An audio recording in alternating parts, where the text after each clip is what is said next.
Palmer, I want to keep it focused on technology, but I'd also like to invite you to start just to give your reaction to the outcome of the election and I guess reflect your sentiments about the next 4 years.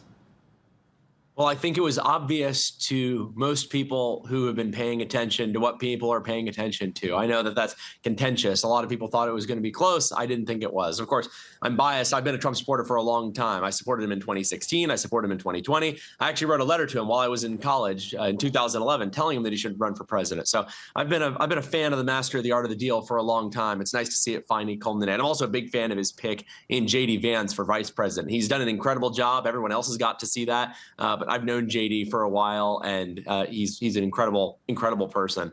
But my reaction on kind of the more business side, the defense side, is it's great to have someone inbound who is deeply, I guess, deeply aligned with the idea that we need to be spending less on defense while still getting more, that we need to do a better job of procuring the defense tools that protect our country. Trump famously got involved in the nitty-gritty of some of our aircraft carrier design and some of the procurement of Air Force One. To see that level of involvement from a president is pretty rare, and I think an indicator of his priorities.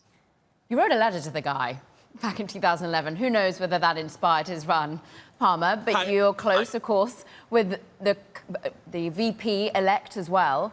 Are you talking about anyone to be the defense secretary? Have you got anyone's ear? Would you like anyone in particular?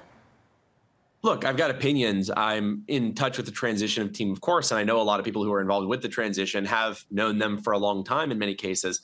I've heard a few names thrown around for a potential Secretary of Defense, but also for the many roles that are in, maybe not the secretary level. They don't get quite as discussed on shows like yours, but still very, very important roles. In how we, so you know what? I don't want to throw any names out there because I would be happy with all of them. There's not a single name that I'm heard that I'm unhappy with, and I have to play nice and not say, oh well, I prefer this guy or that guy. All of the names that I've seen are people who do an incredible job. Thank you, Palmer. Anduril has spent years working with the Department of Defense, right? And I don't want you to reflect too much on the experience that has been, but maybe you could talk us through the changes you think are needed in that department structurally in terms of how government does business with private enterprise like Anduril. Sure. Look, I got into the defense space after, I sold my first company, Oculus, to Facebook for a few $1 billion, was working on VR there for a few years before I got fired. And the reason I got into national security is because I wanted to save taxpayers hundreds of billions of dollars a year by making tens of billions of dollars a year. And I think that can be done by encouraging the creation of defense product companies that use their own money to decide what to build, how to build it, when it's done, and then have skin in the game. When they fail, they lose money. When they succeed, they make money. I think the set of incentives that you see in a lot of defense contracting today, defense procurement today, cost plus contracting, where you're paid for your fixed time and materials and then a fixed percentage of profit on top, it rewards exactly the wrong things. You make more money by making things more expensive. You make more plus by having more cost, and that manifests in the form of programs that go too long, programs that are too expensive, components that are more expensive than need be because it's really the only way to make more money on it. In fact, in some cases, they make more money with things that break frequently than not. And so I think what we really need is companies that are aligned with the way that we do business in the rest of our economy. You build a good product, you sell it, you make money. So in terms of contracting, if we see a shakeup, will you benefit? Will the startups benefit a little bit more than they have been? Who are the winners? Who are the losers, do you think, Palmer? Well, I think the winners are going to be particularly two things. I think it's going to be a lot of these new startups that are springing up in the wake of Anduril's success. I often say that other defense startups have raised a lot more money off my success than I have, which I'm fine with. And I've raised billions, but I've seen their pitch decks. They're saying, hey, Anduril did it.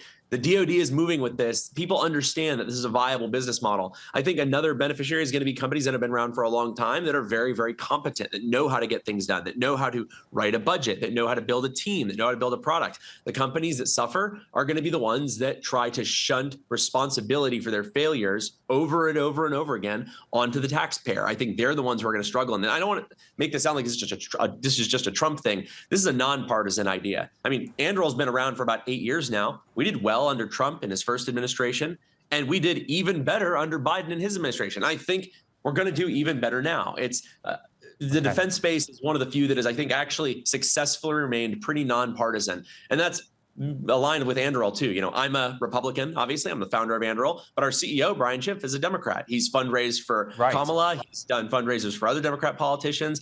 The idea that the United States military should have the strongest military in the world and that we should defend our allies around the world, not just with our military, but especially giving them the tools that they need to defend themselves, it's a pretty nonpartisan idea. Palmer, has the election of Donald Trump caused Anduril to adjust or change planning for China and allies like Taiwan? I don't think so. Mostly because I was certain he was going to win. I think it was already baked in.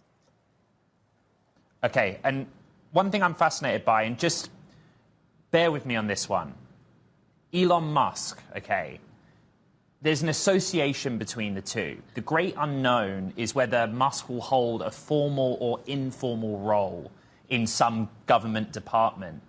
But I guess, what's your assumption and planning on how much attention he can keep Trump focused on defense, space, and what you kind of think it will actually lead to? Do you see what I mean? I think that Elon has outperformed every reasonable expectation of him. I was one of the people, I have to admit, that didn't believe that he could successfully work on Twitter and SpaceX and Tesla and Solar City and Neuralink and politics and everything else and Diablo 4 top 20 ranked all at the same time. But he's done it.